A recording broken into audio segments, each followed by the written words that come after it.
live on Facebook. Yay.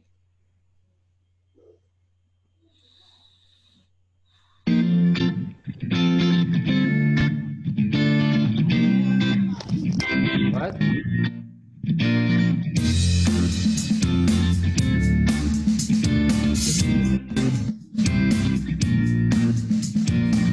Good evening, everyone. My name is John Daw. We are here for week 15 of our COVID-19 town hall with Dr. Sanjay Doshi. I am in a very loud location this week, so I'm going to disappear in a minute, and I'll check back in. I'll make sure the live stream is up and running. We're going to kick it off real fast this week. Turn it over to Sanjay to get us started. Hi, everyone. Hi, John. Thank you so much for joining us and starting us off today, this evening. We are now in week 15 of our town hall. John Daw has been assisting and producing for now over 3 months and 2 weeks. And I'm very happy to see my co-hosts and friends, Terry and Karen, joining Terry from Texas and Karen from Wisconsin. And this week we'll be covering some of the topics in the news regarding the pandemic and some of the new science that we have discovered over the last week or two. So I invite you to use the Q&A button on your Zoom controls on the bottom of your screen. I'm not sure if they work similarly on your phone. But if you use that Q&A button, that's where we will be actively monitoring your questions. I have some questions already submitted to me via email from earlier today, and we'll be using those as well. But feel free to interrupt at any point in time if any topic comes up that you would like further clarification on, any questions that you might have about the material we're going to cover. And let's try to keep this conversational as we usually do every week. And thanks for everyone for joining us. So I'm going to quickly share a topic screen, and then I'll try to hop back on so that we can have others. Here we go. Show play from current slide. Okay, so I hope you can see the screen. Terry, can you? Yes. Okay, so we're going to cover a couple of topics this week. Unfortunately, we are in week 15. By now, a number of developed countries, I should say, in the developed world have taken control of the pandemic and have started to see their daily positive cases fall to very manageable levels. The European Union as a whole has seen their numbers decline to numbers that are able to be tracked and traced, which gives them greater opportunity to understand more about the spread of the disease and offer new mitigating strategies rather than general lockdowns, which were and have been the blunt instruments that epidemiologists have had to use as a result of not being able to contain the pandemic in its very early stages, such as we saw in Italy and Spain and the United Kingdom. Moreover, here in the United States, containment was not even attempted once the numbers stretched beyond the tens of thousands. We didn't have a track or trace methodology in place, and neither was our testing strategy up and running in sufficient amount of time. So by contrast, New Zealand, Taiwan, Singapore, and South Korea are being held up as models of best practices in the pandemic, best practices for government to implement both containment strategies in the early going, but also mitigation strategies once the numbers exceeded what they were able to control in the first 4 to 6 weeks. One of the questions brought to my attention by our good friend, Sandra, I hope she's with us, and we'll open it up for questions and further clarification if needed. But Okay. one of the things that was brought to my attention by Sandra was in the news, and this actually did come from Italy and other countries. In the news, articles were beginning to question whether the virus itself, SARS-CoV-2, is quote unquote weakening. And I'm going to show you some graphics and some pictures of the molecular level of the mutations that are occurring and that have been discovered in the virus that have led some in the news to use the term weakening, but in fact it is not a weakening. It is a rather troubling trend of increased mutation in the virus that is creating two kind of large overarching families of strains. So one family of strain is very highly transmissible, but is suspected not to be the killer. So you see us begin to have huge numbers of positive cases, but among those numbers, the percentage of mild to moderate course of disease, or in fact asymptomatic cases, is very large, above 90% of the people who are testing in this group are, it's a highly transmissible virus, but it's not causing the extreme kind of devastation that the other form has been seen to cause. So the other family is, so you can see that, if you were to describe that group that has really highly transmissible, right? So it spreads really easily, much easier than the other family or of strains. You could see how that could be described as weaker than this other family, because it doesn't cause the more severe form of the disease in greater numbers of those who contract that group. Now let's contrast that with what really hit us in New York in the Northeast. And that was this family of strains that came to us from Europe. So the European strain definitely had a type of oh my God group. You'll excuse me right after. Well, I'll be right back. Excuse me. And now John comes on for a song and dance. So crazy stuff. The menage. Is it dance song? And Yeah, it's song. wait. He was literally standing on his hind legs with his paws up. Nothing going on here. Nothing to see here. Goodbye. Okay. All right. So this group or family of virus that hit New York came from Italy and Spain. It did have the more devastating form of the course of disease, where at least 10 to 12% ended up with morbidity, and at least 8% ended up hospitalized and had a high mortality rate.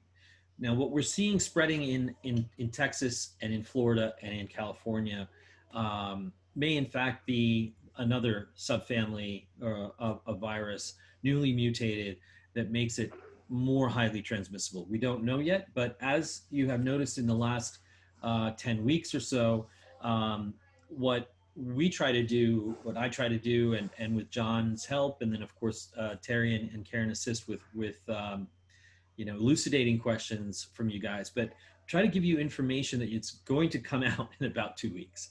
So we're usually about 2 weeks ahead of the rest of the news because of access to the most recent science that's even actually pre-publication and actually is before even science reporting gets grasp around it and does the vetting. So some of the information I present to you, at least I try to validate. I don't present information here that is questionable or that doesn't have a valid basis to inform. But this information clearly is of interest, because why would we see a massive increase in infectivity in the South, in Florida, Texas, California, South Carolina, and other places where we're now seeing, 35 to 40,000 new cases a day. That is much higher, by at least 50%, in fact, higher than the peak that we experienced in the Northeast, or that was driven by the Northeast, in New York, New Jersey. Well, one of the possible reasons, and we'll probably learn, is that we have allowed the virus enough time and enough access to our population that it has mutated. And that mutation, unfortunately, it has not turned towards kind of what we've been talking about in the past as evolutionary dead end, where it starts to mutate to a point where it becomes less infective, like we saw in SARS-CoV-1 and MERS, or for many reasons, it doesn't have the kind of course of disease that would lend it to further transmission. We are now, unfortunately, seeing a virus that has not figured out, that's not a good way to put it.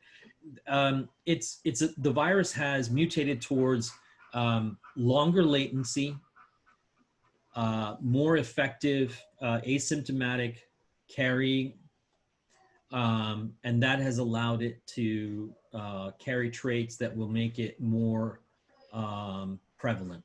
Okay, so that at the molecular level, and then at the political level, opening bars and beaches, well, not beaches, but bars and social gatherings and other large venues where people can gather, and normalizing that too soon has led to this explosion.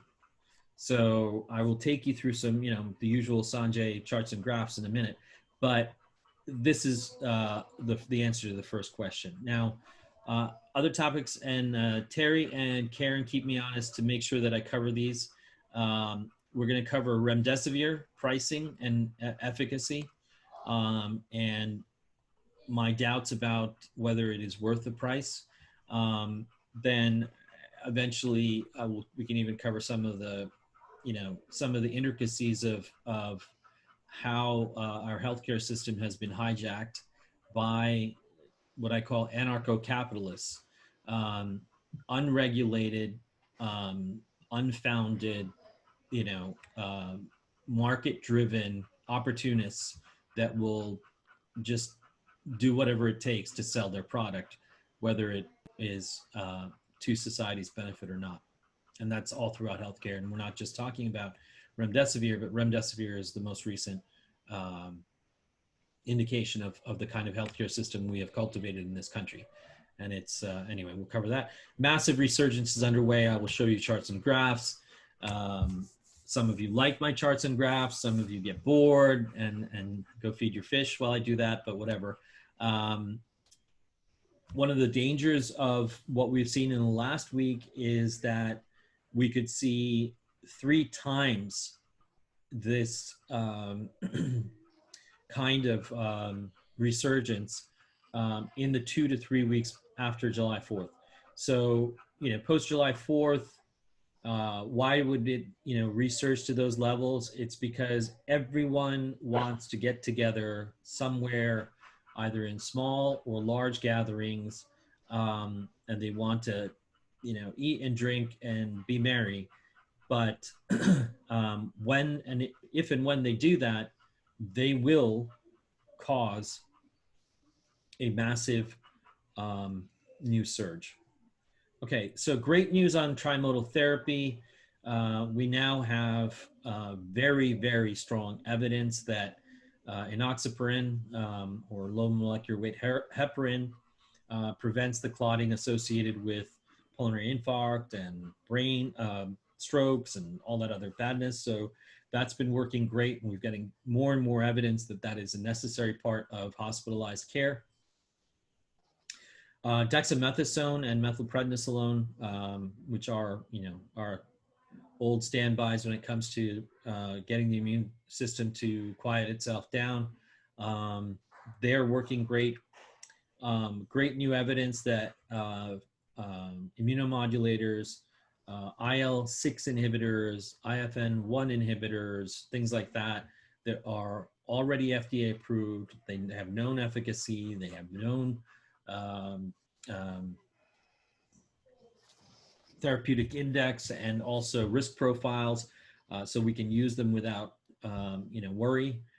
They have a very good effect. And then obviously the new candidate for antiviral top efficacy is not remdesivir.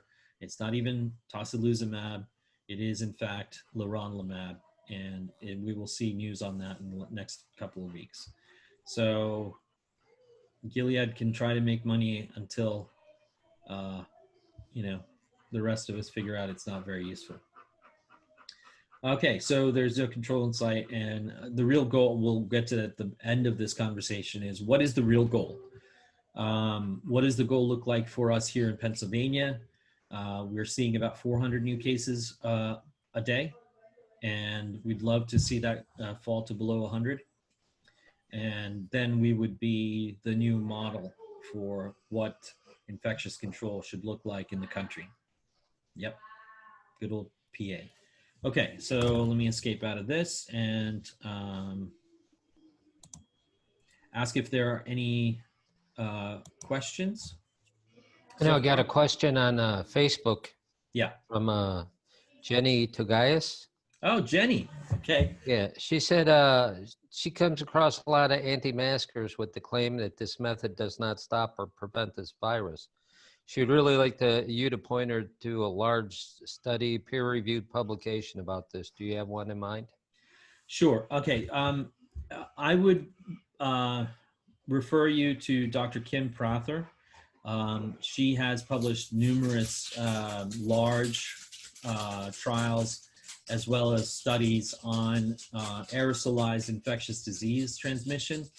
And so she's the world leader. I think Terry remembers. I've said this at least once every time for the last 2 or 3 weeks since JJ was on.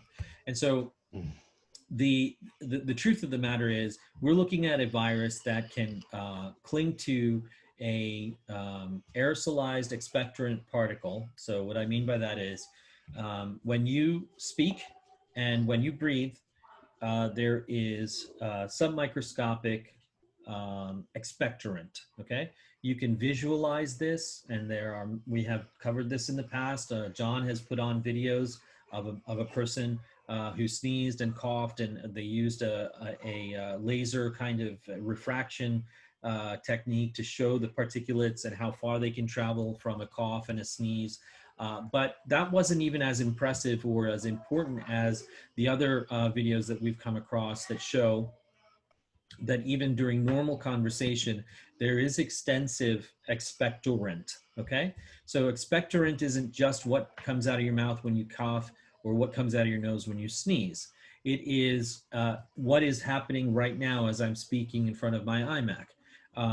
Small particles of saliva, extremely small aerosolized particles are released from the epithelium of my nasopharynx and oropharynx. And this is just inevitable, okay?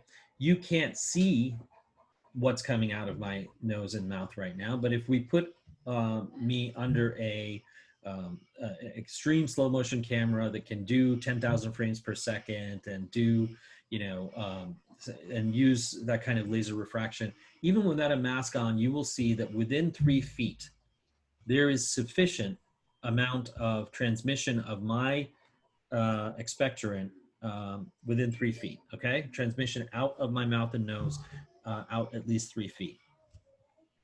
So if I am a asymptomatic carrier, which is, again, evidence is very, very clear that someone, Mont Udoshi Industries, if indeed I am an asymptomatic carrier and I'm walking around doing my usual activities of shopping, of visiting with friends and family, I am in fact releasing virus particles into the air in aerosolized form. The science behind it is that the virus is about 1 nanometer or less than a nanometer, and it can easily attach itself to expectorant of 3 to 5 nanometers in size. Okay, so I can't really give you a visual on this. Maybe I can find a diagram for you, and Jenny, I'll try to find you and send it to you. But you know, Dr. Kim Prother has said this is a nightmare virus. One, because it can travel not in the air, okay, as some viruses have been able to do, okay, but it can travel as a result of being expelled in submicroscopic amounts. All right. So that's one thing. So what does a mask do? A mask, if I'm infected and I feel fine, and I put a mask on, I am significantly reducing the amount of 3 nanometer to 5 nanometer particles that are escaping of a distance 3 feet or less. Okay. And so any person that I speak to, and our conversations usually occur within a distance of 3 feet. Anyone that I speak to will then be protected from my expectorant. All right, there we go. Terry is now demonstrating. So what does this mean? Do masks protect you if you have a person standing in front of you that is an asymptomatic carrier? The answer is yes, far better than, look at the double layers. Terry's got it down. So it protects you far better than not wearing a mask. Now, if you want to share numbers and percentages, I would say that's moot and irrelevant, okay? It is basic science and fact that, as I just explained to you, during normal conversation, I don't have to be shouting, I don't have to be coughing, I don't have to be sneezing. During normal conversation, I can be giving out particles of the 3 nanometer to 5 nanometer size in significant quantity that if it lands on your face or nose, which you will never notice, or in fact, even on your lips and into your mouth, which you will never notice, I can definitely transmit the virus to you. Now, if both of us are wearing a mask, not only am I reducing the amount of particles that leave my face, I'm also minimizing the number of particles that fall on my, nose and mouth area. So it is, it's hard at this point to have a conversation, especially a scientific conversation, with someone who is denying the efficacy and the utility of wearing a mask in public. We are not asking everyone to wear a mask for 10 hours a day. We're not asking you to wear a mask at home or in your yard or in your car. If you are in an area of high human traffic, if you are within 3 to 6 feet of anyone you don't know, you should be wearing a mask.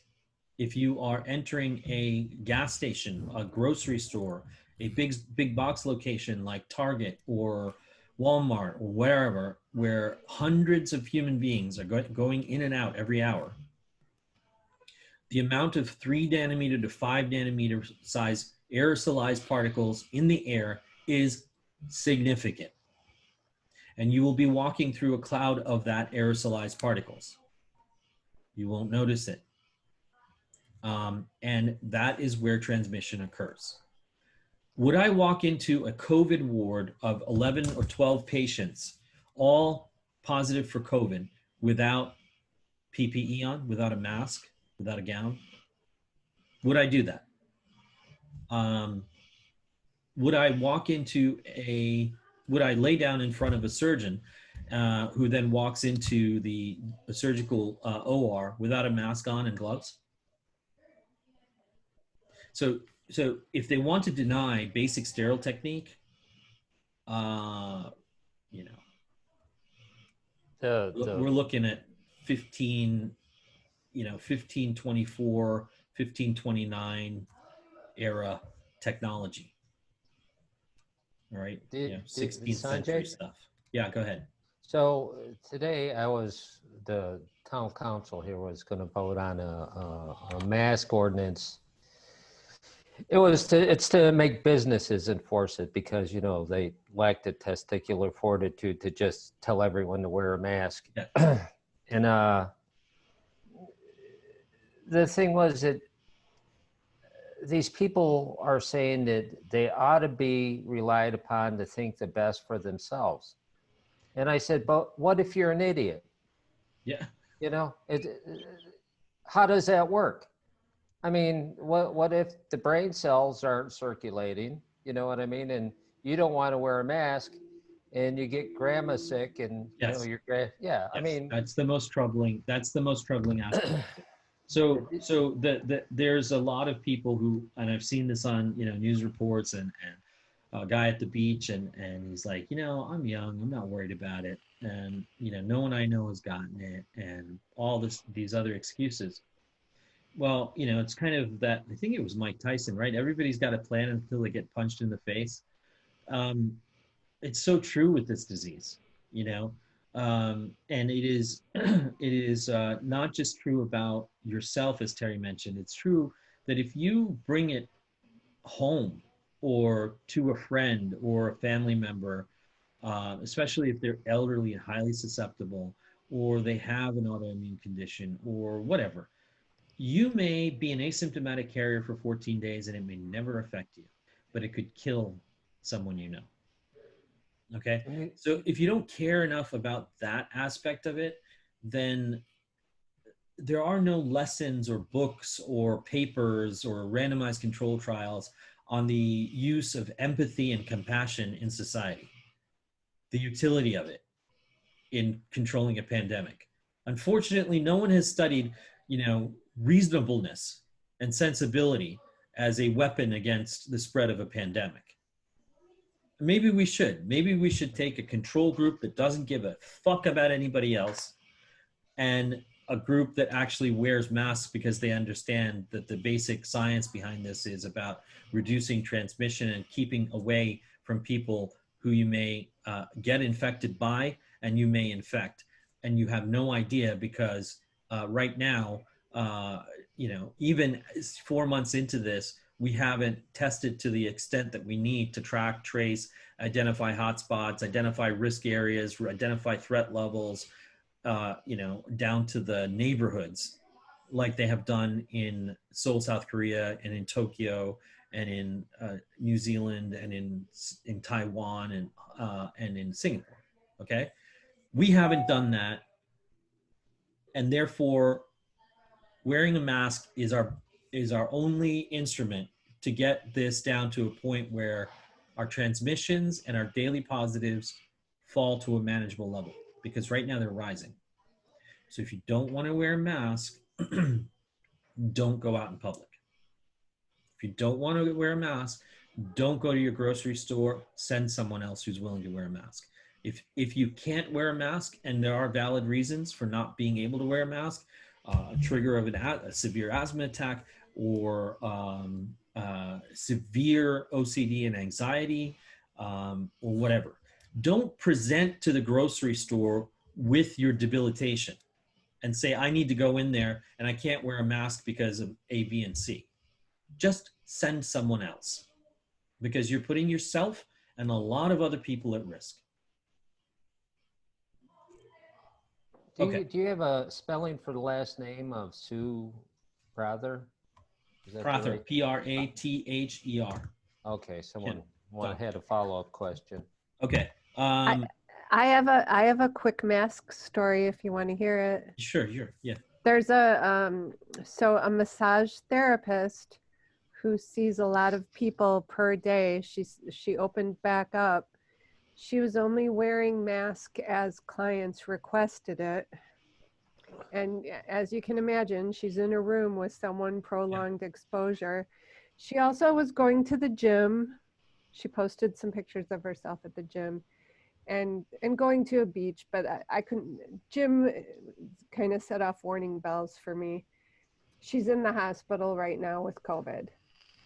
Yeah. So she, she's probably been working with clients for how long before she knew she had it? Yeah, and She, spreading. and from everything I can tell, she was not a virus denier. Like there's different levels in my Sure, mind. exactly. Yeah, There's deniers, and then there's people that maybe just weren't necessarily paying attention, right? right. So, but now, and that's in the city that Heather lives. If you remember, that's Yes. south of Milwaukee. That's Racine. It's a pretty big hot spot there. They're having a lot of problems. At one time, it was leading the country.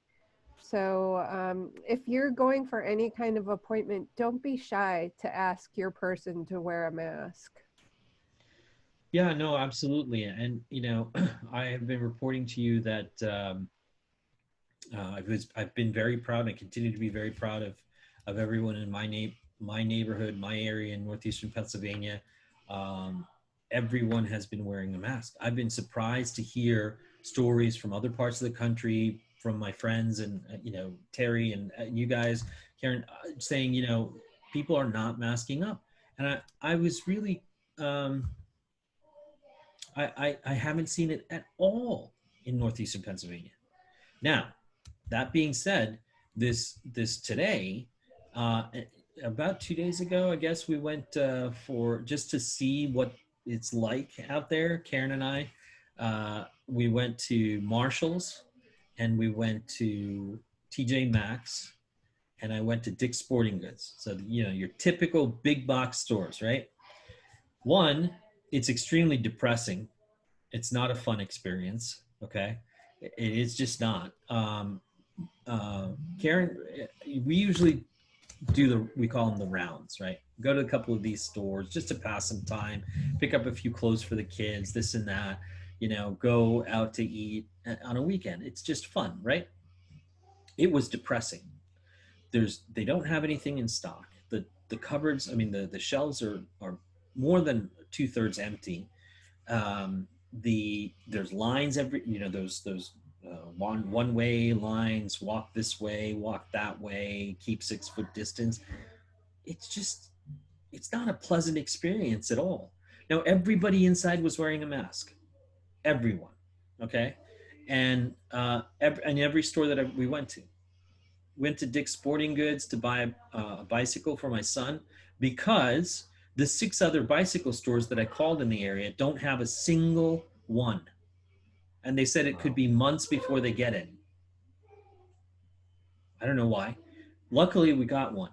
Okay. And, I'm like, if you like it, buy it, because we're not going to find another one.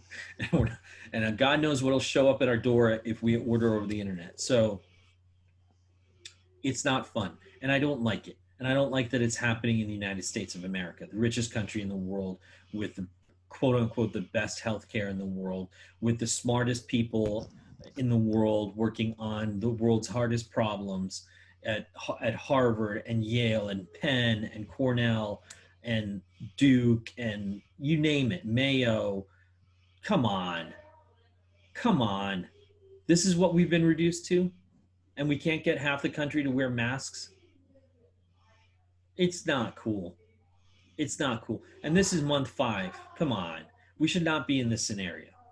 If we really want to come back, we should not be in this scenario. I did stop at the Walmart market on the way home today, and it was about 80% mask wearers. Yeah, good. 80 is low for me, but okay. Yeah. Well, that's huge for here. Yeah. All right. So let me show you some cool stuff if I can. So this is all a jumbled mess because I didn't have time to put this together properly. But so let me just skip through. All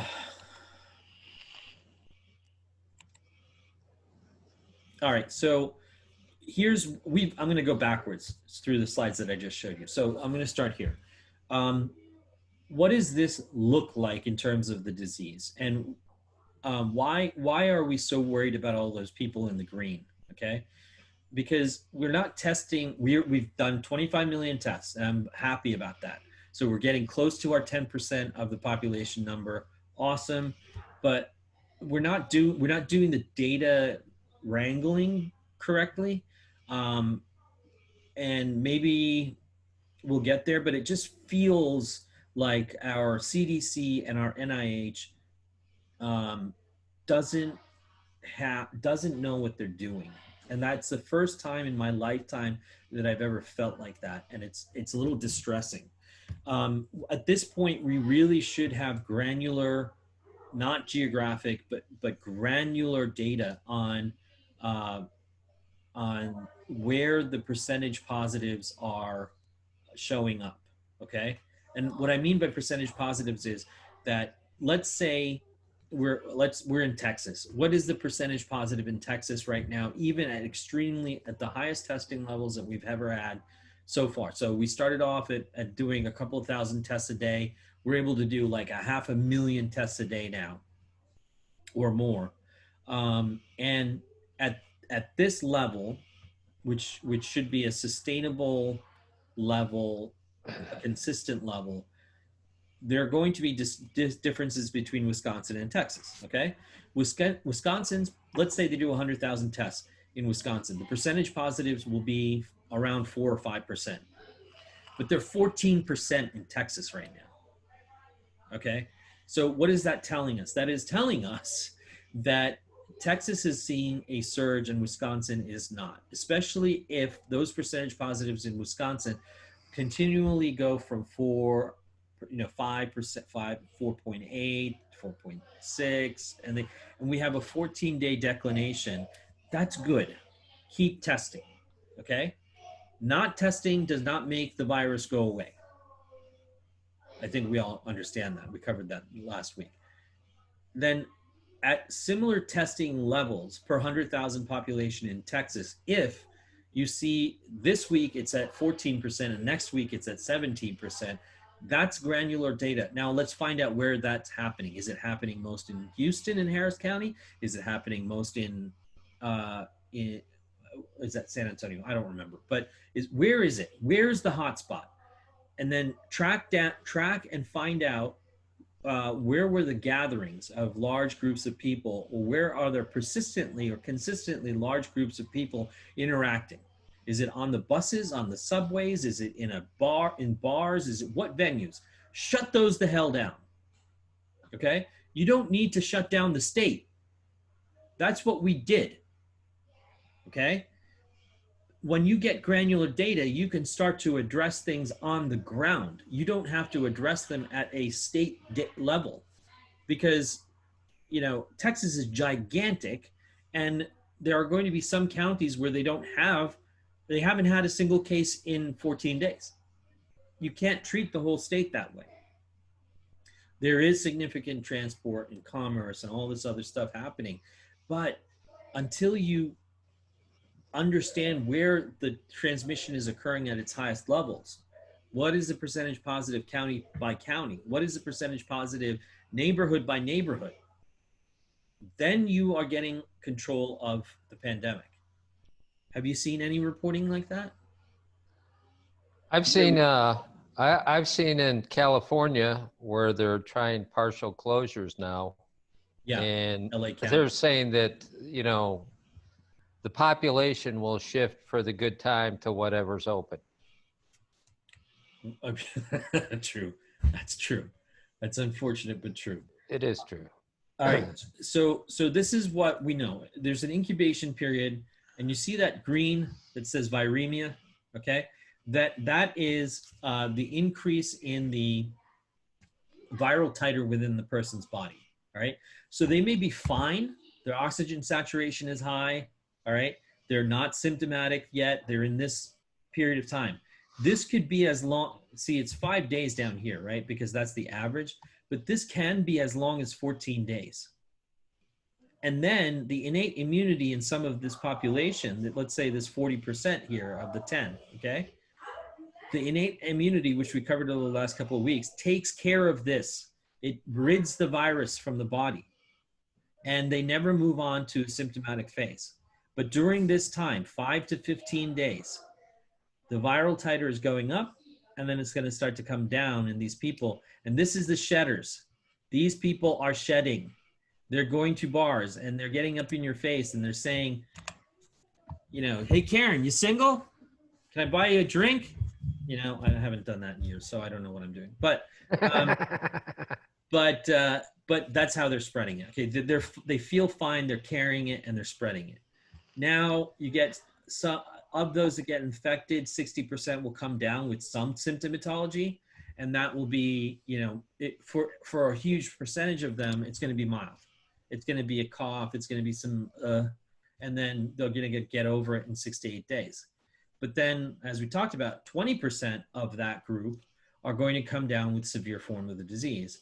6% are going to go, and 6 to 8% are going to go and get hospitalized, and 1.5% of those are going to die. So we go from all these green people, all right, happily going to bars, to green people feeling kind of crappy, to some of those people getting this inflammatory response, the cytokine storm, and then having difficulty breathing. So if we don't start treatment here, they start to go into this phase. We lose oxygen saturation, and they rapidly go downhill. But guess what's happening to the virus by then? It's not as detectable, and it's not shedding. The shedding is occurring over here among the totally well people. So it's not the sick people that are spreading this. Does this graph make sense? Do we have any questions? It's the well people that are spreading this. It's the really well people that feel like they need to go out and have fun, and they're carrying it, and they don't want to wear a mask because it interferes with their mojo or whatever. So wear a goddamn mask. Thanks. Even if you're flirting with Karen. So here's the deal now. Do we have questions on that before I go backwards through those? Terry or Karen? I have different questions on Facebook, so I'll get to those when you free up. I do not see any questions in regard to what you just talked about. But Okay. Karen, we have another Karen that's watching. It's a big Karen bonanza on this show, apparently. No, she's right. Yeah, like Terry mentioned. So when things shut down in one county, they just go where the party is still open. Yeah. That's just dangerous. That's dangerous. Then you do have to shut down the whole goddamn state if people are going to behave like that. Yeah.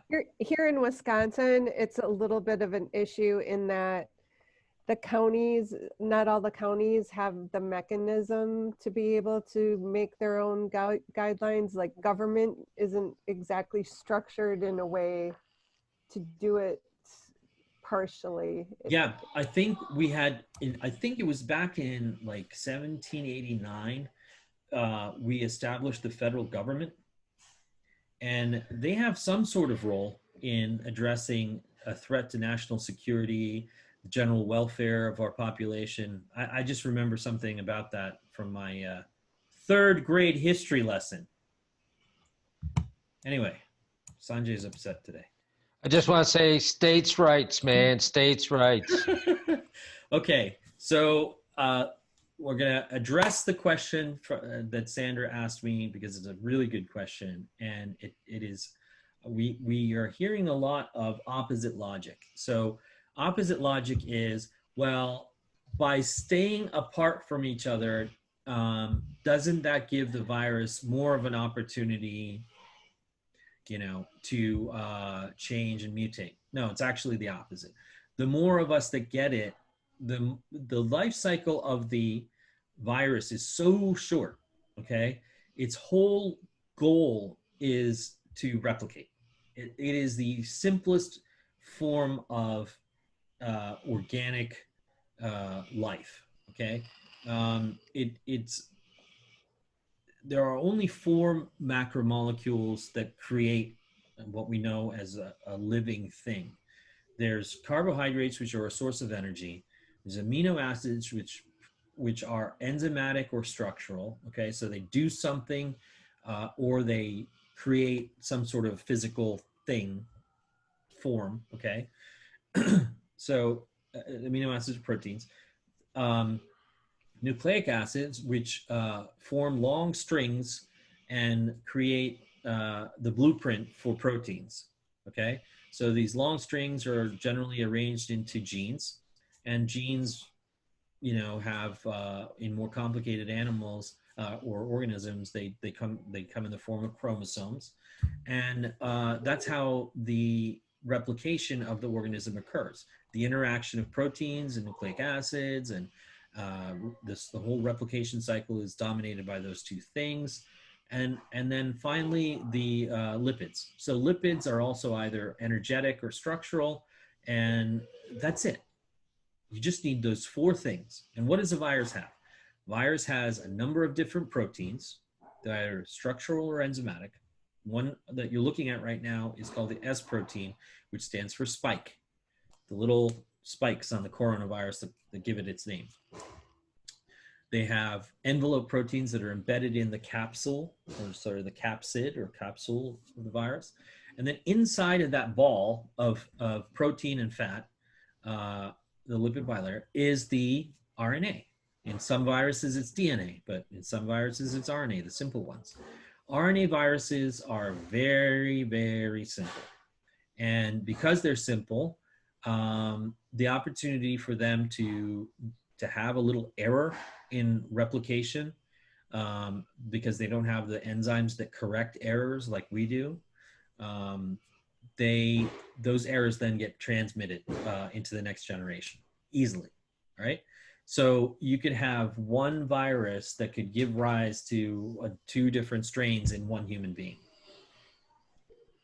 in the course of a few days. Just from the millions of replication cycles, the virus then finds the virus changes in a way that it leaves the body in a slightly different picture, morphology, than it entered it. So what are you looking at right now? This is a funny one.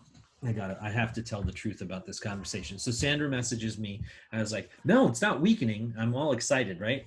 It's like, I just read this paper, and these guys did a molecular biological, a structural analysis, and they found that this one group of S protein, they're describing it as stiff, okay? And that's the one here over here. It's stiff. See, all gray and not much red. It doesn't fold in a way that makes it easier for that to attach to the ACE2 receptor in our bodies. Okay, so we call that the stiff one. And then over here is the floppy one with all the red. Okay, and then I realized what I had just typed to her, and I was like, forgive the innuendo there, but yeah. So you got the stiff S protein and the floppy one. The floppy one, in fact, is the more infective one. It is able to change its conformation, its shape in a way, you can see it, it's highlighted in red there, in a way that makes it stickier. It can stick to the ACE protein easily. This mutation has evolved in the US population. And all those N00 and blah, blah, blah, that's the locus on the genome where the mutation has occurred. So in the genome, that's where the change happened that allowed it to become this way and makes it more transmissible and more infective. All right, so this is the kind of molecular survey that we're doing to try to figure out. And then eventually these become the epitopes that we need to be able to include in any vaccination, right? So if we vaccinate you against all the strains that have this, and we forget to include this, how useful is that vaccine? It's not useful, okay? Because this would then become the dominant strain, and everyone who got the vaccine against this, they could still get this. All right, pause here and take questions. Yeah, will any of these mutations give me superpowers? Unfortunately, no. Okay, just wanted to eliminate that right away. Totally different science. We have to move on to bioengineering for that. I would love superpowers. I want to fly, but Oh, well. Okay, so I have some questions here. Gerda asked about, I should have probably covered this a little bit earlier, about dental practices. And going back, and Karen, my wife, works in a dental practice, so I know this, her procedures quite well. But Gerda has a good question about should she use the scheduling as a way to minimize exposure?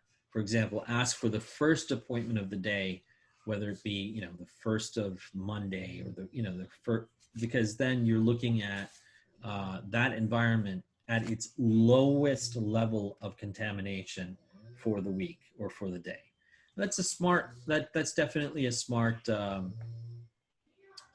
strategy, definitely. Because at the end of the day, after 8 or 10 or 12 patients, that is a contaminated environment, okay? It's not contaminated if we know that every patient that walked in there that day had tested negative 2 to 4 days ago or less, okay? But we don't have that here in the United States. If you want that, you need to go to New Zealand for your dental care. You can see I'm a little upset today. Okay, so yes, that's a great strategy, because any environment, and this includes why the shops are keeping open hours, or they did here in Pennsylvania, in the initial like 7 a.m. to 9 a.m. for the senior citizens and immunocompromised, or people that were on, because of they were on medications because they had a liver transplant or a kidney transplant, and they couldn't be out in public, but they still needed to shop, so why would you want them to shop first thing in the morning? It's because that environment has had 8 hours of downtime. The air in that has circulated out or whatever and has been disinfected.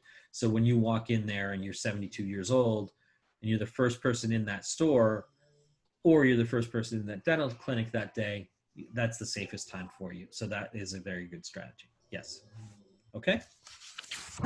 Second question is from Gregory, who has been who also sent an excellent question last week. So people who vape, smoke cigarettes, or socially even smoke pot together, if they are asymptomatic but carriers, when the smoke is expelled, does the smoke also carry the particles of the virus? Okay, so I don't know, but let's go back to what we talked about, 3 nanometers to 5 nanometers. So that's much smaller than dust particles. Like, if you look at through a beam of sunlight that comes through your window and you kind of have a dusty room or you've just dusted, you'll see little flecks of dust. That's, 10 to 12, maybe even big, I don't know, much bigger than a 3 to 5 nanometer size. So it's very possible that expelling vape, especially because it is glycerin, it's glycerin based. Vape especially, it could be contaminated with virus if the person is an asymptomatic carrier. As far as pot and smoke, again, I don't know. If it's a bong hit, then it's highly it's humidified, right? Then if it's humidified, then you have a much greater percentage of carry of the virus out of your nose, oropharynx, and even lungs. So I would say bong hits are more dangerous than a joint or a cigarette. But again, anytime you're forcibly exhaling, you are creating more expectorant. Okay, so if you're in a bar that allows smoking, I think we still have that in Pennsylvania, bars that allow smoking. And do they have that in Texas? I don't believe so. Oh, look how advanced you are. So We got rid of that in Wisconsin too. oh, well, come to PA if you want to. I do think a cigarette. the question is unfair to vapors, and we shouldn't go there. Yeah, that's right. So yes, any environment where it's a enclosed environment and people are forcibly exhaling, it's just going to be higher levels of contamination. But that's a great question. So, so should someone who came in contact with expelled smoke from an asymptomatic smoker, should they get tested? Are there enough virus particles in the smoke to get someone infected? Again, let's just assume for this scenario that the person is an asymptomatic carrier. That means they don't know that they are positive. But you are in such an environment with 10, 15, 20 people for an extended period of time. Yeah, it's very likely that you've been exposed. Okay. All right. Sanjay, yeah. Carol has a question about the mutations, if we go back to that for a second. Sure. She's asking if the vaccines in development take into account the mutations. See, that's the problem. The longer you allow the virus to circulate in the public, to have a high prevalence, the greater the opportunity for mutation and the less effective ultimately a vaccine will be. So remember we talked about regionalizing vaccines, about how the strain in New York usually most likely came from Spain and Italy, and therefore the vaccine for the New York population may indeed have to be regionalized from the New York population versus what would be effective for California and even the South. Just imagine another 3 to 5 to 6 months of massive infectivity across the United States. Okay, now these are the mutations that we have found, Karen. What about the mutations we haven't found? Okay, that are still out there. We haven't sequenced them yet. We haven't discovered them yet. Okay, that's the issue. That's why we want the case count to be under 100 per state, per day for an extended period of time, not 40,000, for the in the nation per day. That is an unimaginable level of complexity that we are entering into by allowing the virus that kind of opportunity to mutate. Unimaginable. So with 29,000 base pairs in its genome, it's a very simple virus. It will mutate, and those mutations will become significant barriers to effective vaccination. Okay, let's go back to my thing here. All right, so this was a slide that I was supposed to show based on Gerda's question last week about herd immunity. So Dr. Hesseltine had an outstanding interview where he described the herd immunity as a fallacy. Gerda's question last week was, have we ever come across, or do we have a virus that we can identify, or an infectious agent that we can identify for which humankind has developed herd immunity? And I said last week that it's likely that we have, and that infectious agent no longer exists, or it's no longer infectious to us and therefore has migrated onto another species. So we will actually really never know whether a specific infectious agent that we could identify is something that we have built herd immunity to over the last 150,000 years of our species' existence. Okay, that being said, it's an interesting model when you have a vaccine that is effective. Then it's a very interesting model, herd immunity, because then it is used to describe why when 80 to 90% of people get vaccinated for measles, mumps, and rubella, we are then protecting all of those who cannot get vaccinated for it. Okay, that's what herd immunity is really about. So the red dots here are showing what estimate we need to be at to have herd protection for those uninfected to remain uninfected. Got it? So herd immunity is the number of people necessary to provide protection for those who remain uninfected. Okay, that's 80 to 90% with an R naught of 2 to 3, which is COVID.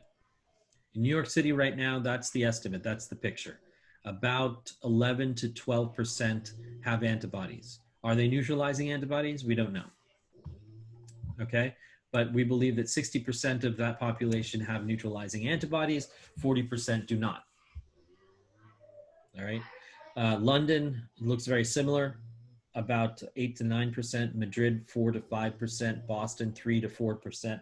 Stockholm, with its grand strategy of doing nothing, is now developed about 4% herd immunity. Well, they are burying people. Sure. And again, the brunt of their deaths, I mean, the impact has been on the elderly. Yeah. So yeah. So like as you said, Terry, as you just said, you know, once a person is dead, they can't contribute to herd immunity. Okay, they can't contribute to those numbers. And so that's the fallacy that Dr. Hasseltine has brought forward. Okay. Let's go back here. Okay, so what works and what doesn't work, and why are we seeing mortality fall? Why did we see case fatality rates of about 7 to 8% in the first 6 weeks? And in the last 6 weeks, we've seen it drop to less than 5%. So we've gone from like 7 or 8 to about half, 4 to 5% of case fatality in the United States. And again, we can get into the argument about what goes in the numerator and what goes in the denominator. In case fatality, you have the number of people that died who tested positive for COVID. And then I'm sorry, that's the numerator. In the denominator, you have the number of people in the country that have tested positive for COVID, okay? That's such a rough estimate that it's also, it's good for CNN and MSNBC and Fox News to debate over, but it's somewhat meaningless when it comes to epidemiology. When it comes to epidemiology, a mortality rate is a person that has approached healthcare in a state where they require intervention and treatment, okay? So it is then determined that they are positive for COVID, and among those people, the percentage of those who die as a result of that intervention, you know, the course of intervention.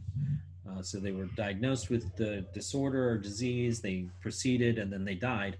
That's in the United States around 1.5%, okay? And it remains there as the numbers change. However, the case fatality rate is dropping, and even the mortality rate is probably getting closer to 0.8 instead of the 1.5 that we saw in the, well, 2 actually. We saw 2.5 to 2.5% was actually the initial mortality rate. Current mortality rate is 0.8, so the average is 1.5. Make that clear? Okay. So the current mortality rate is probably 0.8. The reason for that is because of what you see on the screen. We have identified that, you know, what happens during incubation, what happens during the period of being symptomatic, where does innate immunity kick in, where does the, you know, potentially the adaptive immunity then occur. But this is the course of treatment in those cases where the severity of disease is very significant, okay? So you see the ground glass infiltrate in the lungs. It's at first positive. After the 5th to 7th day, it becomes worsening over the next 11 to 14 days. And then if you're hospitalized past the 14th day, things turn nasty, okay? Very progressive lack of oxygenation throughout the body, hypoxemia. The treatment approach changes.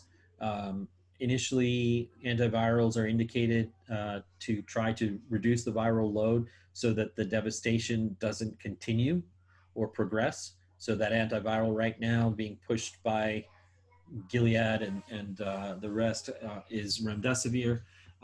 We will see other candidates rise and probably take over Remdesivir in effectiveness.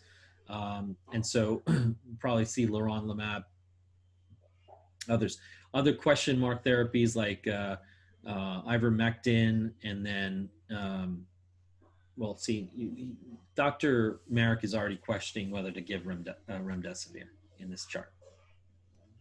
So he's saying, let's focus on an effective antiviral in the early stage, which doesn't happen to be the H word. It doesn't happen to be ivermectin. It doesn't happen to be Remdesivir, in his opinion, and in mine. But better off starting the anti-inflammatories like methylprednisone or dexamethasone, and the anticoagulants like enoxaparin, low molecular weight heparin, and even he's a big believer in vitamin supplementation because of the antioxidant effects. One of the things that comes with hypoxemia is a buildup of free radicals, and so free radical scavengers like vitamin C are important. They're also important for maintaining the red blood cells health. So you need as many healthy red blood cells that are able to carry oxygen as possible when you're going into this bad course of disease. So vitamin C makes sure that you have very healthy red blood cells and a good iron supply. Smart guy. I like Dr. Merrick. I agree with him. Okay, so do we have questions on this protocol? A question on Facebook. Michelle Lewis said she heard that a combination of Pepsid and vitamin C can mutate the virus and can be taken for preventative measures. Is that a possibility? No. Okay, so so I don't know where you heard that, but I'm glad you brought it up because we have talked about supplementation here almost every week. And what we recommend from the evidence is that vitamin D3, vitamin C in the USDA recommended daily allowance values, or at most double those values. So instead of 1,000 units of vitamin C, you can take 2,000. Whatever the D3 value, is recommended, you can take double that amount or go for a walk in the sunshine. If you're darker skinned, you're going to have to take a longer walk. We process D3 at a slower rate than light skinned people, just because our the melanin in our skin blocks that wavelength of light that to a certain extent, so that it takes us more sunlight to create the same amount of D3. So we've also talked about flavonoids, like many have brought up elderberry, and what were the other ones, Terry? Some other flavonoids that were natural products that you could I don't know the flavonoids. I know we talked on zinc and magnesium. Exactly. Thank you. Trace elements like zinc and magnesium are outstanding to supplement as protective. And the reason we said these are good and not prophylactic, but they are good for you in this particular era of having this pandemic, they're good for you because your body will be fully nourished and not scavenging for these when it gets hit, if it gets hit with an infection. Okay, so it will be fully nourished. It'll have a good store of them, and so if it will be more readily and more quickly able to fend off any infection, not just COVID. Okay, so it's great to supplement when you have flu season. It's great to supplement when you have a COVID pandemic, but it's not going to prevent you from getting the disease. Okay, it's just going to make you better prepared to fight it if you get it. Okay, what was the other thing that she asked about? So Pepsid. Pepsid. Yeah. So Pepsid's mechanism of action is to block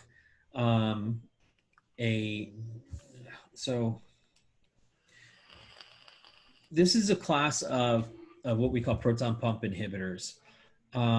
and their primary action is to reduce acid secretion in the stomach, right? And that protects you from creating peptic and gastric ulcers, duodenal ulcers, and things like that. One of the things it does, though, is it binds to a receptor that is necessary for the virus to bind to as well, to activate ACE2 and then to begin the whole replication cycle. So we believe that famotidine can actually reduce the severity of an infection. Can it prevent it? No. We have no evidence that it can prevent an infection, and therefore should be taken as a way to protect yourself from COVID infection. But could it potentially reduce the severity of an infection? We're investigating that. And in fact, Northwell, which used to be Long Island Jewish Hospital in Long Island, has a trial of famotidine going on. And so a significant, randomized control trial that's going to give us evidence in a couple of weeks as to whether this thing can actually be used to shorten the course of disease and make it less severe. That'd be great. It'd be awesome to know that. And but right now, to protect yourself from an infection, no. I have an additional question from Gerda. Yes.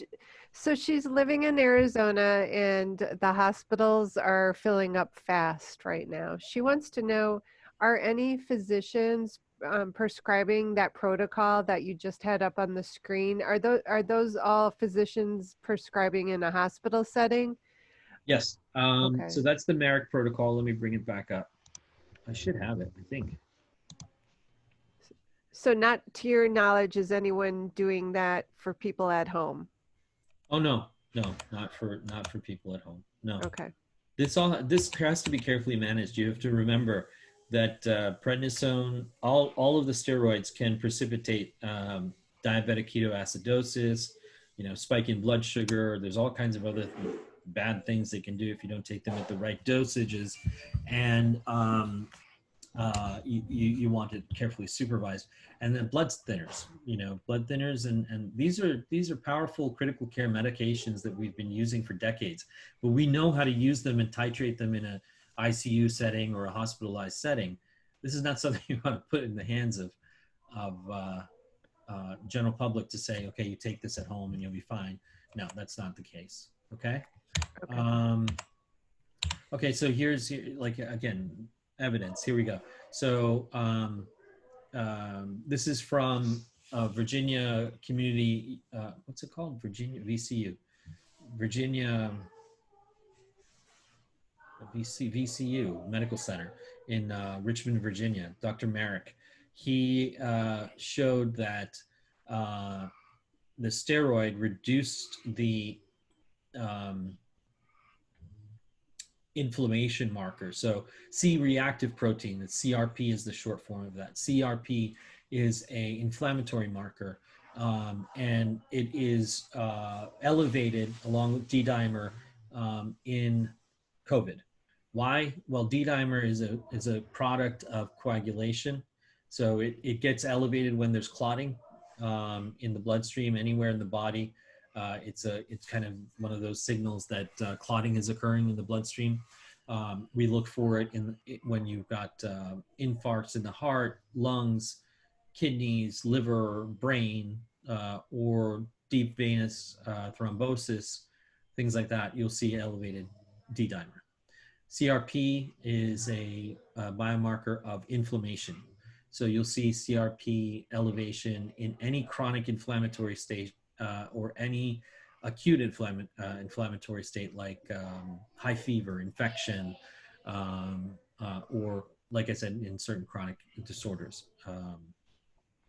When the steroid was stopped, okay, so the patient was on low-dose dexamethasone, it was able to suppress the inflammation that is doing the damage, the cytokine storm that you keep hearing about, right? As soon as they stopped it, look what happened to CRP levels.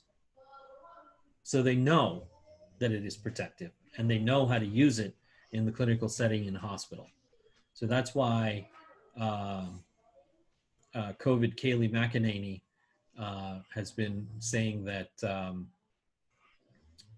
Everything's gonna be fine because we found dexamethasone and remdesivir. Just for the record, everything is not going to be fine, but just so you know. Okay. So again, biomarkers. Why are biomarkers important, and what do we know about them now that we have seen hundreds of thousands of patients? Hundreds of thousands of patients, guys. We have 2.5 billion infections now in the United States. Yeah. Oh, guys. So hundreds of thousands of patients have flowed through our hospitals, and this is what we've figured out. We can't go around testing for interferon 1 and IL-6 in all asymptomatic patients, just as a biomarker test of whether they're carrying the virus and whether it's doing anything in its replication cycle. But we know that they are elevated in the asymptomatic phase. Mildly symptomatic phase, what starts to rise is ferritin, which is a marker of injury to the red blood cells. And the first indication that you're going to start having lower oxygen carrying capacity, which is known as hypoxemia. Okay. In thrombophilic phase, which is clotting, the microclots begin. Okay. So the microclots begin and the D dimer rises. So now we're heading for a bad scenario. All right.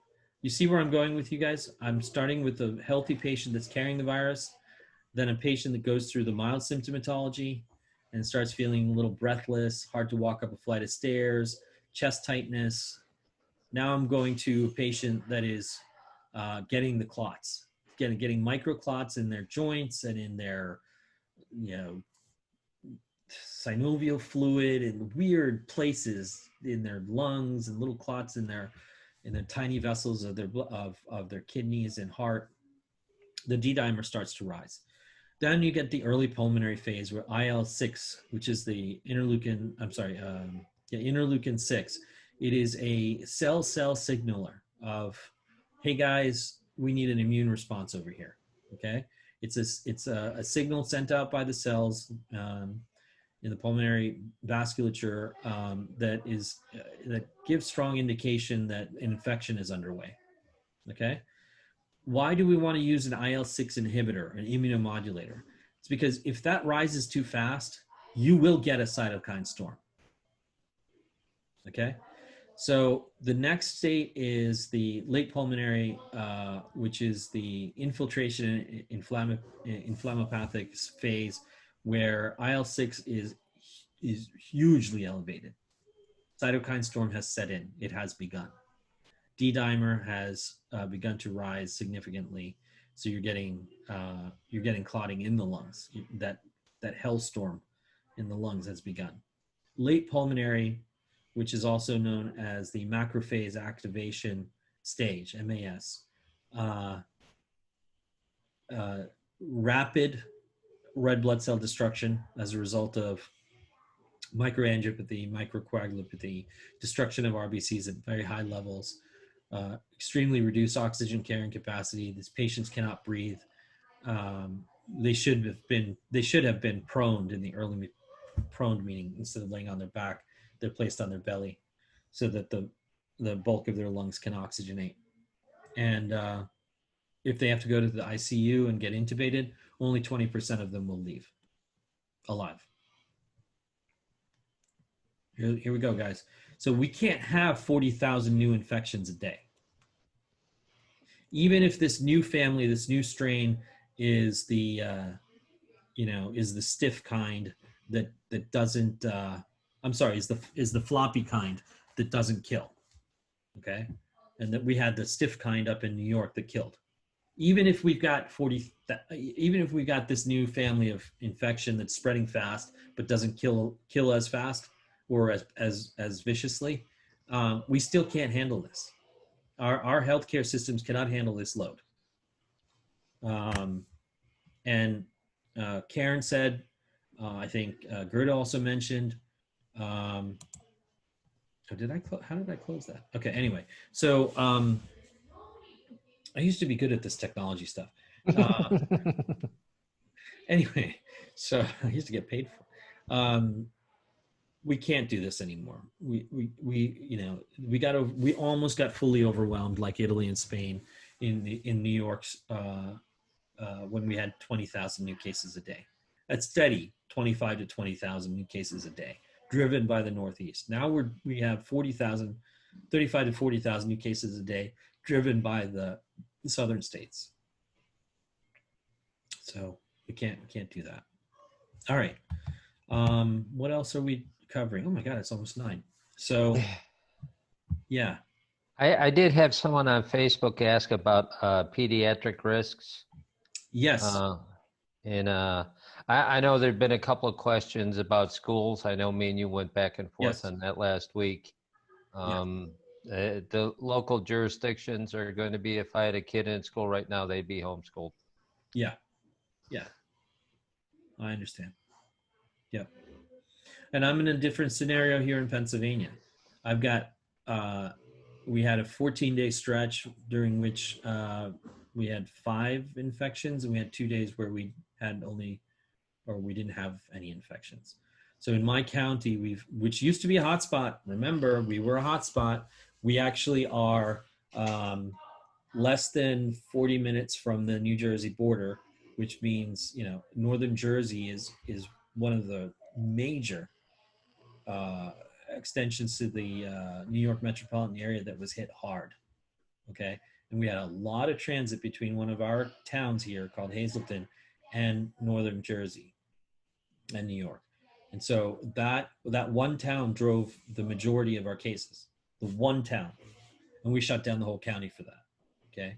So we had a total of 2,500 infections in the entire county. Okay. And Harris County, that's Houston, right? Harris County down in Texas? Yeah. Okay. Yeah. So Harris County yesterday had their tally for this 5 months just hit 25,000. So their county compared to my county is 10x. Of course, it's Houston; it's gigantic, but still, yeah. You wouldn't send. What are you going to do? You going to send kids back to school in Harris County with that level of infectivity? If it was a quarter of that, I wouldn't want the kids to go back to school. I mean, it's a big question mark on how they're going to do it to start off with. And me and you talked about last week about, the special students who need the human interaction to get a benefit from the teaching. Yeah. It's hard to find a happy medium because they'll get sick too. Yeah, they will. Okay, so let's address the pediatric population. I'd like to segment the pediatric population into infant, young children, and adolescents. Okay, so infants up to the age of 6 months, we are seeing are largely protected by the fact that they have an extremely immature respiratory architecture. That means they're still building up something called surfactant in their alveoli. They're still building up the neurohormonal axis for their blood pressure regulation. They're just like a blob of growth that's not formed yet. So the virus really doesn't have can't really get a grip on them. Okay, so that doesn't mean that you let your 6-month-old crawl around Walmart. But so after 6 months, things start to change, and in young children, age 6 months to 6 years old, again, the chance of infection is there, but again, we believe that they are majorities asymptomatic carriers or will suffer very mild course of disease. Right? There are not enough children that have been tested you know, at the numbers like adults and percentages like the adults, to know what percent are asymptomatic carriers. We know that about 40% of adults are asymptomatic carriers. We suspect that that percentage is much higher in children. Okay, we suspect that children can get infected, never show signs of or symptomatology. What percent? My estimate is probably upwards of 60% of kids will just have sniffles and a cough and will get over it within a few days. Okay? If that. So that presents a big problem, because if you're going to throw them all into school at 20 to 30 kids per classroom, then they're going to start giving it to each other, and nobody's really going to notice, because, you know, kids always have sniffles and stuff. Hey, what's up? My son is here. So so that's going to be an issue, because then they are the nidus infection. They are the reservoir. They're going to have a classroom of 30 kids. 2 of the kids are going to come in having brought it in from outside. They're not have been tested. It's going to spread to all of the other kids in the class. Okay, despite the masking and 6-foot distancing and all that other stuff, kids are kids, especially in the 3rd and 4th grade, 2nd and 3rd and 4th grade. You know, right? You just picture it in your head. Then they're going to go home and they're going to give it to their parents, and their parents are going to give it to their grandparents, and on and on and on. Okay, so we're back. Oh my God, guys, we're back to prevalence, right? Hey, Groot, I've had enough of you. Groot, come here. So what it is, in a county where there's very low prevalence of disease, the chances of that scenario happening, 2 kids go in and infect 20 kids, 20 kids go home and infect blah, blah, blah, is very, very low compared to a county where the prevalence is high. So all things are possible when you have a geography, a neighborhood, a township, or whatever, that has been case-free for 14 days, case-free for 30 days, case-free for 45 days. Then you can send those 2 kids into school, right? Because the risk levels have changed. Where there's high prevalence, sending those 2 kids into the school is just a recipe for disaster. So that's the question. That's the answer on that, on schools and pediatrics. Now, 6 to 12. 6 to 12, we are seeing that they can actually get sick, and they can get sick. Okay, so moderate symptomatology to severe, and some of them, maybe 1 or 2%, can actually get into a scenario where they need critical care. All right. Now, 12 to 18, again, I think the percentages will rise on the risk of severe course of disease as you approach adult architecture of the upper and lower respiratory tract. All right. And kids who are obese generally have pediatric hypertension.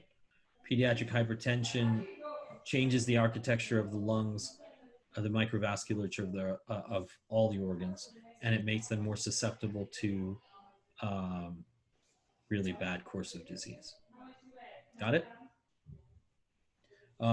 Any questions on pediatrics or kids that are on certain medications?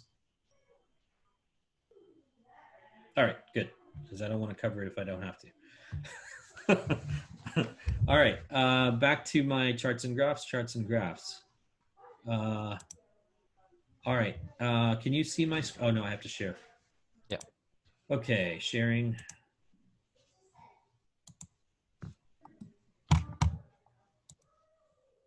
All right, ladies and gentlemen, here is a site called 91 Divock, or just COVID-19 spelled backwards.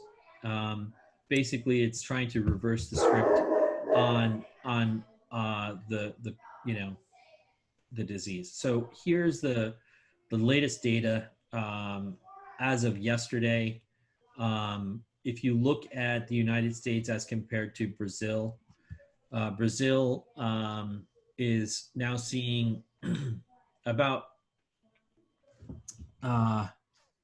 37,000 new cases per day. and it has, I believe, a similar population to the United States, about 300 million, or maybe 270 million.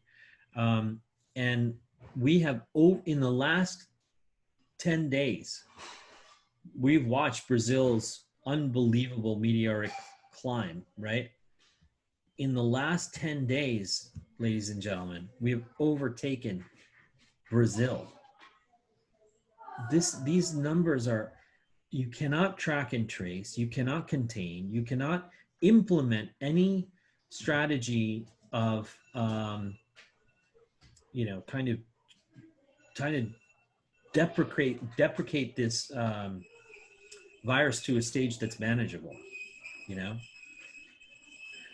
so that's the number problem. Europe, again, is on a steady decline compared to where they were.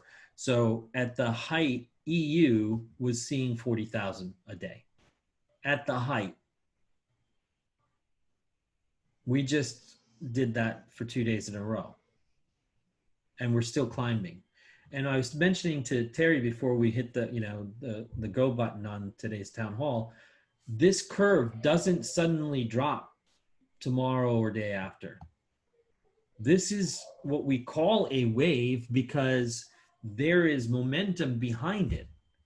Okay, so there's now going to be a period of 2 to 3 days where we have upwards of 35,000 cases a day, a period of 2 to 3 days where we have upwards of 30,000, and then the declination may begin. But what does that mean in the interim? We're looking at 10 days of over 30,000 cases a day. We're already at 2.5 million. That puts us near 3 million in 10 days. So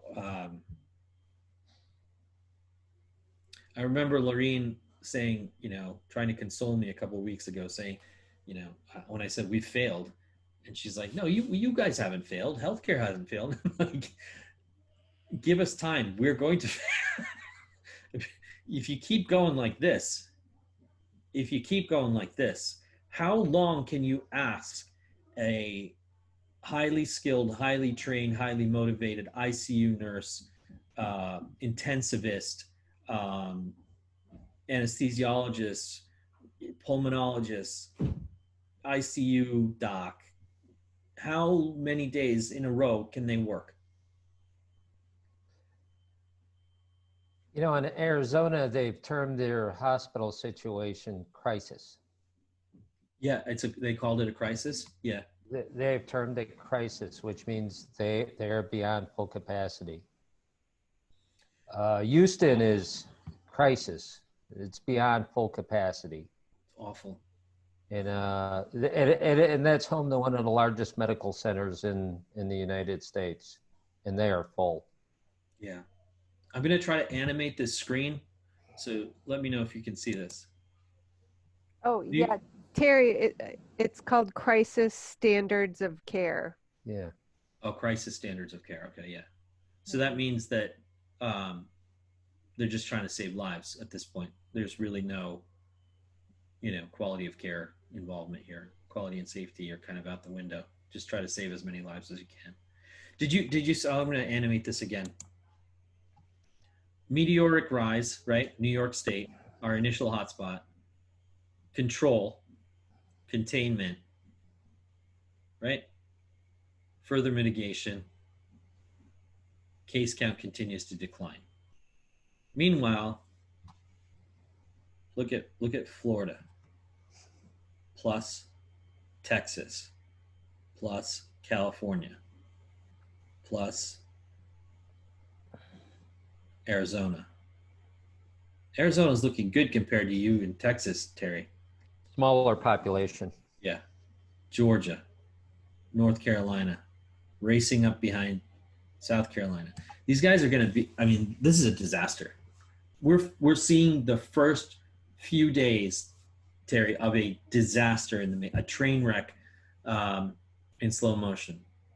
Yeah. This is going to be more like 1918 than people ever dreamt of. And they had 2 waves. So Okay, so this is normalized by population. Okay, so Brazil is still hurting worse than us. They have a smaller population, I'm assuming here. Um, and then here. So Luzerne County, if you can see this is my county versus Harris County and Houston. 5 new cases yesterday versus 114.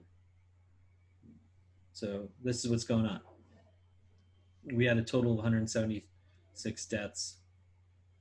I got to give them credit. Whatever medical centers they have in Houston, they're seriously saving lives. Okay. Until they hit the tipping Max, point. Yeah, until they hit Vmax. Yeah, exactly. Correct. Now, this is the graph I already showed you. All right. So if the United States consisted of 1,000 people, all right, coronavirus visualized as a community of 1,000 people, all right.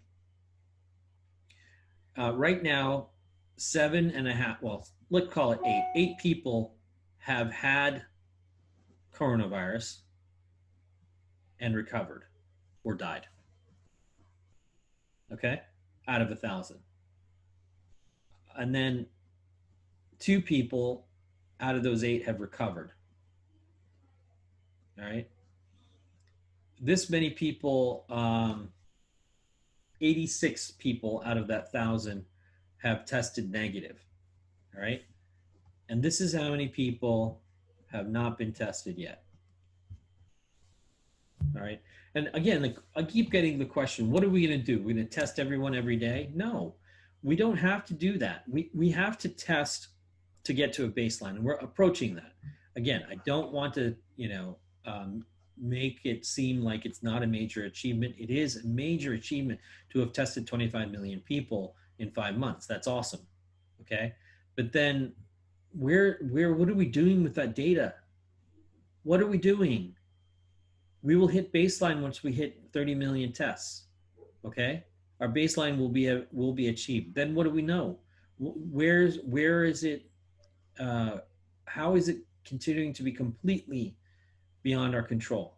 How is it that we are not getting to a point where we have less than 100 confirmed cases per state per day? Because that's our goal state. We have to get there. Can we get there? Yes, we can.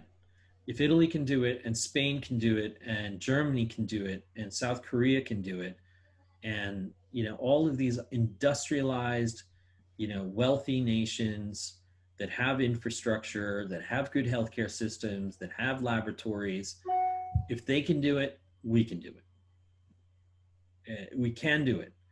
We are lacking the political will. We are lacking the embracing of evidence-based, fact-based news, relevant information, and action. And we're just, some of this country are just behaving horribly ignorantly. And it is going to really, really do huge damage. The same people that wanted to, that protested that we reopen as soon as possible are the same people that are the same people that were protesting open as soon as possible. This is damaging small business. There's no need for these lockdowns to persist. Are the same people that are arguing about whether they should wear masks or not and whether masks are effective. That makes no sense. You can have your economy back. You can have your small businesses open. You can have your kids in school. You can have all of those things. Now you have to give me, as a representative of the science community, the respect of, knowing that I am trying my utmost to help this country get there, and help my neighbors get there, and help my community and my state and my country get there. Wear a fucking mask. Okay? Stay away from people you don't know. Don't go hang out in large crowds. All right? Get your favorite politician's t-shirt and wear it on Zoom meetings, but don't go to their rallies. Okay. And if you let's get these protests over with and tear down whatever statues we have to tear down, and then go home. Okay, please go home. And this is what we need to do. For 6 weeks, we need to do this because we failed. This is the picture of where we are right now. Okay, and I think we got to thank someone for not filling that stadium up. Just saying, it could be worse. yeah, it could have been horrible. Yeah, you could imagine 20,000 people had gathered there without masks on. Tulsa would have been a new hotspot. Oh yeah. So, oh, and we don't know yet, Terry. That was last weekend. The news is going to roll in the next 11 days. It takes, that long to figure out how many people, If there was 6,000 there, they're just blend into the background with this hot mess we got going on down in the South. I mean, Yeah. Oklahoma's up too. So it's, how do you pick that apart? Yeah. You can't. You can deal with 100 new cases a day, because then you can have an army of people that track and trace, and they can call Terry and call Leslie and call Karen and say, where'd you hang out? Who were you with? Who were the last, in the last 12 days, where were the places that you shopped and ate and all that stuff, and give me as much detail as you can remember, and then start to track that down. You remember our story from last week or the week before about the daycare child, right? The daycare child brings it home, infects the teenage sister. No one is tracking and tracing whether there were any other contacts, whether there were any elderly. We're failing. We're failing. We can't do this. If you were to see the documentaries that I've watched on, again, this comes through our medical community, but and the stuff that we're sharing in our professional circles, but the way they do track and trace in Tokyo and in Seoul, South Korea, and the way they did it in Christchurch in New Zealand, and what's the other big city where all their flights come into New Zealand? The way they quarantine, because you have to understand, like I haven't been to New Zealand, but I worked in Chile for a number of years, and I visited many times, 8 or 9 times. I was there working with their Department of Health and a private company implementing a data repository for the public health initiative. They have their own version of Medicare, which is for all, but we won't go there. Anyway, so I had the pleasure of knowing many Chilean doctors, and right now Chile is suffering. Chile is the newest major hotspot in Latin America. There's like 3 or 4 daily flights from Santiago, Chile to New Zealand direct. So it's not like New Zealand isn't under threat, or it's this tiny out of the way place that nobody goes to, so it was easy for them to isolate. They are a major hub of commerce. People don't understand. Just pull out your map and look. And shipping as well, because a lot of Asian shipping occurs not necessarily through the northern ports in Ecuador and Colombia, but also through the southern ports. So you'll see a lot of shipping lanes between New Zealand and Chile, minerals, raw materials, and things like that. A lot of commerce in transit. So they have a direct pipeline to a lot of danger in New Zealand, but they're managing it. Okay, so where do you think all these Chinese and Asian companies get their raw materials? It's not just from the United States and Canada. They source it from Brazil. They source it from Argentina. Chile has a huge mineral and copper and all these other mines. Bolivia for lithium. All of it ships to Asia via those ports in Australia, New Zealand, Indonesia, Singapore, Hong Kong. Anyway, I'm drifting off now. It is 9:17. I'm going to take this off the screen. And any further questions? There's nobody using Q&A again. Anybody in the chat? Should college campuses reopen this fall? Okay, all things are possible in areas with low prevalence. Okay, so if you got a college in Maine, yeah, open. Let the kids, they paid for it. Let them go get a good education. If you know what I mean, where the prevalence, if it's in Alaska and they haven't seen a positive case and a death in 17 days, open. Put those kids back in the classroom, and let's get at least some of our country back to normalcy quickly. I'm actually, I don't know why, but I mean, not that I don't know why. I know why I feel strongly about kids getting back to school for all those reasons that we talked about. And I also understand Terry's caution around if you have a kid and you're in a very high incidence, high prevalence area, why it would be scary as hell to send them to school. So all things are possible if we get control. If areas are able to granularly use data and start serious containment, reverse mitigation and containment to a point where their case counts drop. I don't really, once you've hit a wave, you've got to just hold your breath and get through it. This is a wave now, this southern wave, this western wave, and it's going to last 40 days. Wow. Sanjay, I did have a question from Sandra. She asked about the emergency vitamin C, or that powder? Yeah, emergency, yeah. She wanted to know if that was an acceptable form of vitamin. Sure. You have to understand, like I don't like to, well, we use the word vitamin because it's easy for most lay people to understand. But most vitamins' chemical composition is actually really simple. They're small molecules. Like vitamin C is ascorbic acid.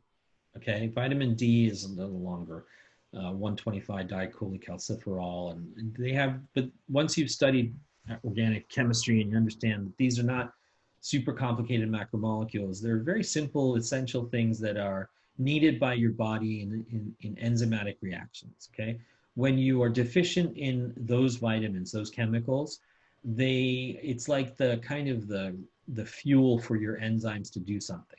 So when you don't have enough vitamin D, you can't produce enough of the calcium regulation hormones, and you can't produce the reactions necessary for a healthy immune system. Your bones can't keep the amount of what we call mineralization. All right, so you need it, and it's basic. So wherever you get it from is fine. And in fact, my preference is that you get it from natural sources instead of supplementation. But when you do supplement, understand that vitamin C comes from so many places. And it's water soluble, and it's good to understand the difference between water soluble and fat soluble vitamins. All the B vitamins are water soluble. So you can take as much B vitamin and as much vitamin C as you want every day. And it's good and it's healthy. And we don't know of any real, disorders or any problems caused by taking an excess of it, other than you might get an upset stomach with an excess of vitamin C because it's acidic. Okay. And then the fat solubles are a little bit trickier because A, E, and D are, you can supplement them, right? A is good for your eyes and so many other processes. Again, it's a retinol, and E is a tocopherol, and D is a cholecalciferol. Again, basic things. When they accumulate in your liver, they can do damage, right? So you don't want to take thousands upon thousands of units and feel like that's better. It's not. You just want to take the USDA or maybe double, and that's it. Leave it at that. You can, what do they call them? So B6, all of the riboflavin, thiamine, all of that stuff is water soluble. I think you can get it in like just B vitamin supplements. Take that. That's fine, but it's not as useful in protecting yourself in the case of getting infected by anything, but especially now COVID, as vitamin D and vitamin C. So take as much of vitamin C as you want and watch your vitamin D intake. And it's better if you just get it from sunlight, natural sources and things like that. Okay. Okay. Then she also had one more question. It Sure. was about, is there any data about the virus being transmissible on clothes? Because I guess department stores have closed their changing rooms. Yes. Did they close the changing rooms because they're enclosed, or did they close them just out of an abundance of caution? Yeah, good question. Yeah, I think it's because they're abundance of caution, and it's also a closed space. So if you have 50 people entering that space and changing their clothes and breathing in that small enclosed space, it's just going to be a little bit trickier to disinfect and keep the air flow appropriate enough for it to be safe. Okay, so that's one aspect. John had asked me a question about very much the same. Is cloth a dangerous thing to like cloth chairs versus vinyl chairs? Is cloth harder to disinfect than vinyl? Yes and no, but the fact remains that we don't feel like fomite-based spread, which means surfaces, is a primary spread threat for COVID. We think that, or not we think, we know that aerosolized spread is the highest risk transmission threat of this particular disease. So SARS-CoV-2 is a virus. It likes, this particular nanometer of expectorant to hang on to as it leaves your nose and mouth, and then it likes to fall into the nose and mouth of other people close by, and that's how it transmits.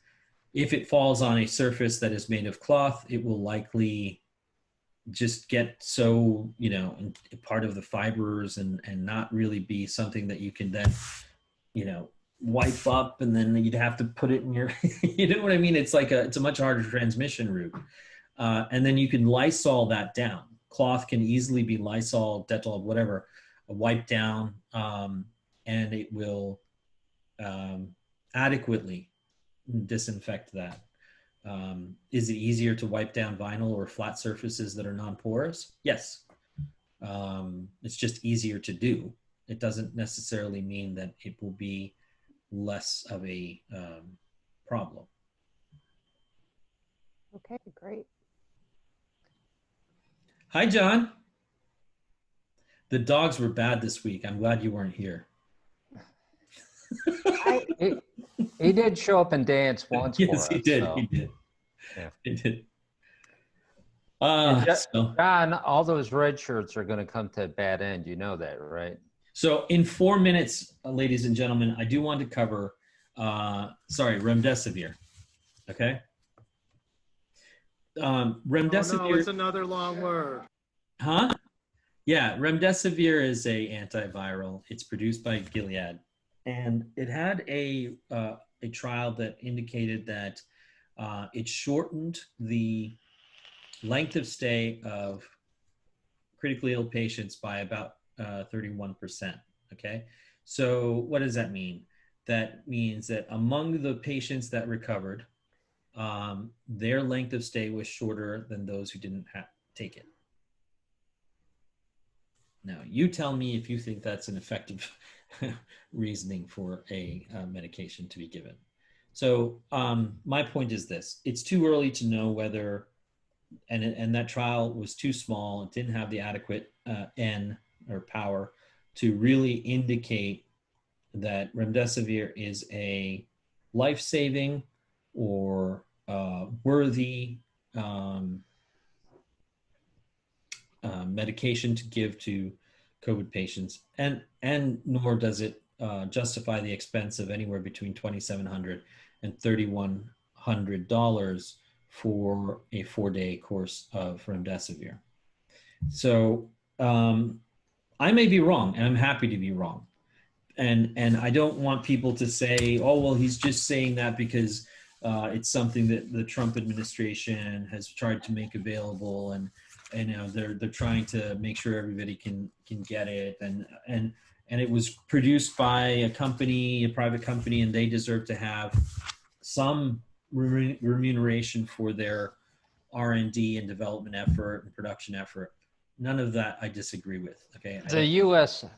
citizen backed the R&D of that particular drug by most of the projects, Terry. Most of the projects are born out of NIH research, and then $70 million. Mm-hmm. What was given to them to develop that drug? Yep.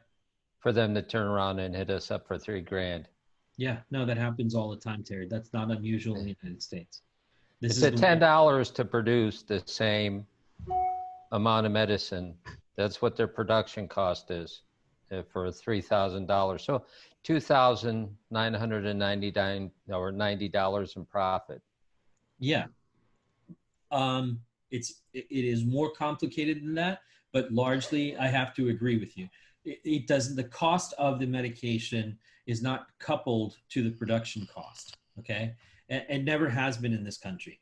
That's why most of our medications are 10 to 20 times more expensive in the United States than they are in Canada or in the European Union. As far as the drugs that I can get under the same efficacy, same compound, same purity, same dosage, same everything, identical drugs in India are sometimes 20 to 30 times, not percent, 20 to 30 times cheaper in India. So I just want to cover this. This has to be covered. Yeah. That might the R word might get crossed off eventually in a couple of weeks. We'll see. We will see. You do see Karen ready to go. She's all over this pharmaceutical stuff. She's like, let me go. I want to talk. Let me go. Okay, here's the problem, my friends. The press conference during which the press secretary of the United States was confronted by exactly, citizens for shorter words, was confronted and asked, does the White House support the cost of remdesivir being set this high? Her answer was this, and I want to clarify why what she said was horribly wrong, and why it's dangerous. So her answer was that hospitals are generally paid a set fee for their hospitalization of a diagnosis-related group, in this case, COVID. So they have to account for all of the inherent costs of care. One of the inherent costs of care for COVID is potentially this medication. So if they get $39,000 from Medicare, which is the cost assigned by the CARES Act to patients who have been diagnosed with COVID and require ICU care, the hospital immediately gets a guaranteed check for $39,000 from Medicare, not a penny more and not a penny less. They then have to treat that patient for $39,000. So if they end up having to hospitalize that patient for 11 days or 14 or 17 or 22 or 65 days, they only get $39,000 if it's a Medicare patient. Okay. Now, ICU care costs about $6,000 a day. I'm not going to argue about whether that's reasonable or not. I don't think it is. It's probably, the actual cost is probably around $2,500 to $3,000, not $6,000. But in this country, it's $6,000 a day. So how many times does 6 go into 39? That means you have very few days in the ICU that are covered by the CARES Act. Then you will go home and the hospital will send you a bill. Okay? These kinds of bills bankrupt people. And these kinds of bills have caused nearly 40 to 45,000 people a year to avoid seeking healthcare in this country. And those 40 to 45,000 people a year who avoid seeking healthcare because of the cost of healthcare die. And we're the only country in the developed world where that happens. All right. Now, remdesivir being set at $3,100 is justified and agreeable, by the White House because the press secretary said that hospitals will have to, quote unquote, eat the cost. If they can't treat that patient and discharge them within the $39,000 payment, then the hospital has to eat the cost. That's not how that works, okay? The hospital doesn't eat the cost. The hospital then renegotiates its cost and billing structure with all of the insurance companies that it works with, which results in an 11 to 14% increase year on year on ICU care, which then becomes a 20 to 27% increase in your premiums year on year. You're eating the cost. You're not just eating it, you're being intubated and it's being shoved down your throat. Okay? So when Remdesivir is set at $3,100 and the press secretary stands at the podium and lies to the American people and says, don't worry about it, hospital's going to eat the cost, you're eating the cost. Whether you get COVID or not, you're eating the cost. Okay? So you're eating the cost, and people want to say, well, that's just another form of socialized medicine. No, it's not. It's anarcho-capitalist medicine. No regulation, no cost coupling with the actual, requirement for delivery of care. No cost coupling to efficacy, right? Just whatever makes them that $2,900 margin, like Terry mentioned. We want the $2,900 margin. Why? Because we want it. Why? Because we want it. And you're going to pay for it. Who's you? The American people. Not the sick, everyone. So this comes back to the 40,000 cases that we're seeing every day. The more cases we see every day, the more Terry and Karen and John and Sanjay and Sandra are going to pay for the care of all of these people. Now, if you want to call that socialized medicine, wow. Wow. Is this where I don't say the morbidity word? Yeah, no, that's exactly. That's when you do say the morbidity word, Terry. That's exactly right.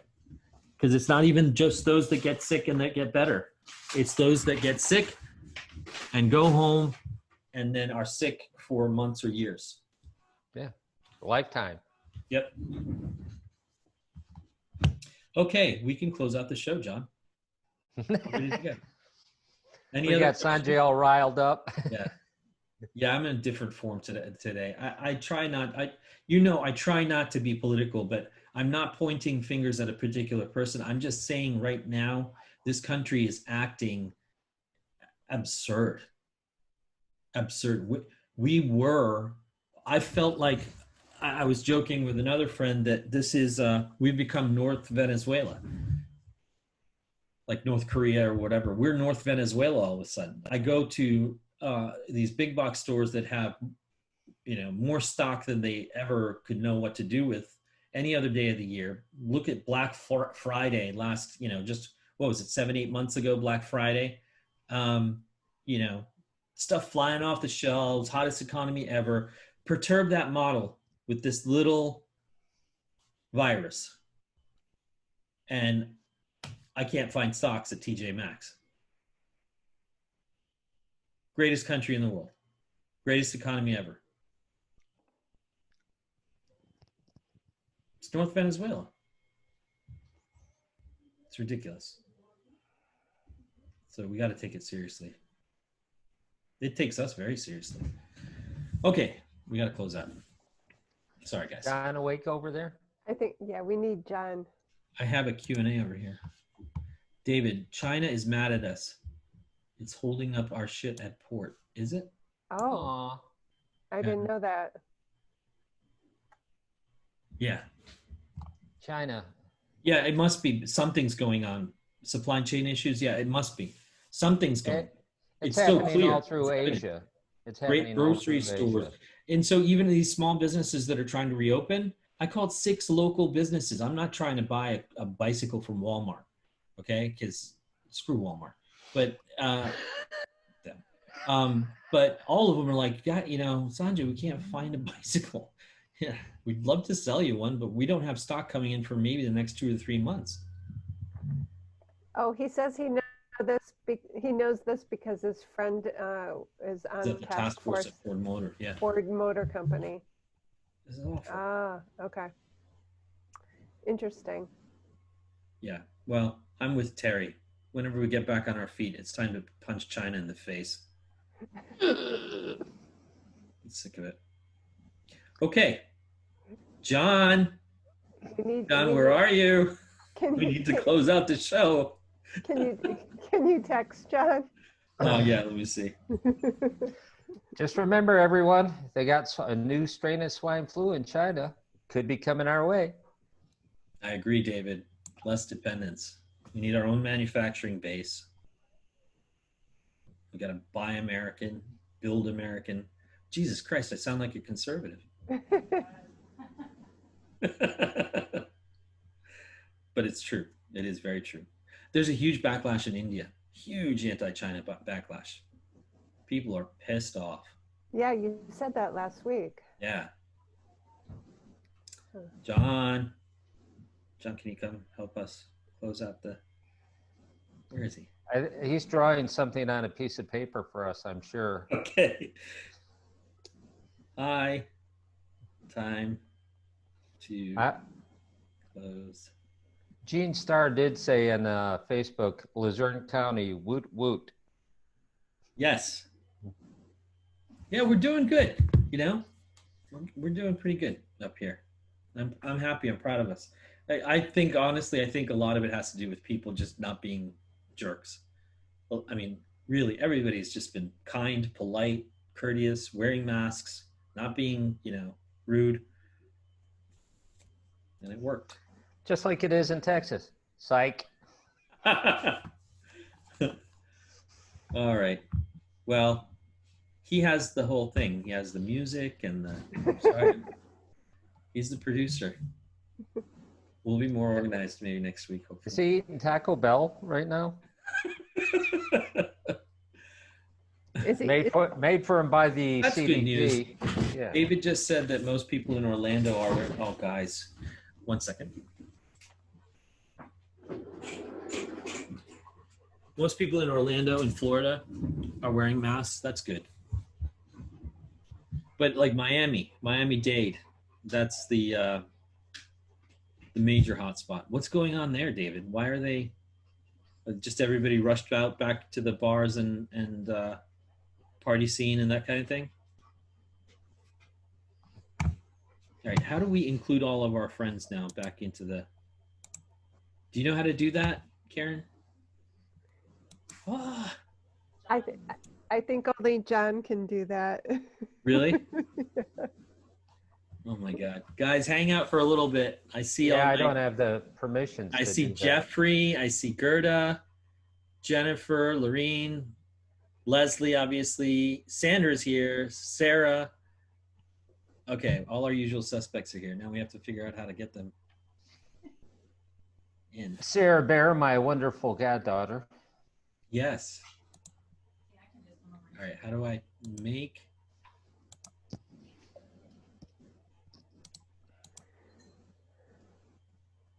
John. Now I can't. I clicked on him and tried to take the host back from him. I can't. Hi, Leslie. You both have the t-shirts on. I love it. That is so great. Oh.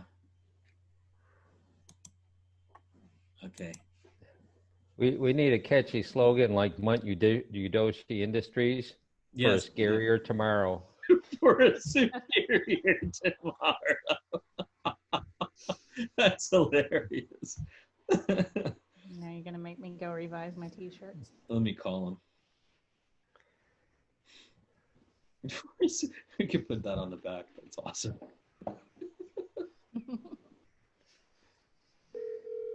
I'm now calling John. Is that a speakerphone so we can all yell? Yeah, it's on speaker. Okay, so how's Charlie doing? Karen. Oh, I had to think about that for a second. You were talking to me. Hi, John. Can you help us close out? I don't know how to do it. Oh, you need people a minute? Yes, and all that stuff, and yeah, and see us, you know, play the music, and see you next week, and that whole thing. Oh, that. Yeah. Oh, please. Okay. So We've gotten. See, we didn't expect to be doing this. Oh, for here 15 I am. weeks, Wait a right? second. What are we doing here? you're saying see you next week and playing music. Yes. The red This shirts. one. There we go. Terry's is the Okay, best. so Terry's don't be back. these guys who aren't wearing masks and they're going to die because they're also wearing red shirts. Exactly. Is that what I'm supposed to say at this point? Yeah. Yes. Look at Terry's background. Jim. See, Jim, they Bach, are wearing, and- but yeah. but the red shirt is Bones. not wearing a mask. Exactly. See. So Yeah, he's- shame. Yeah. Please, Shame. just everyone, please just Clicking wear a here. mask in public. Then I'm clicking here. It's the There we go. best and simplest thing we can do. All right. Here we go. See you next week.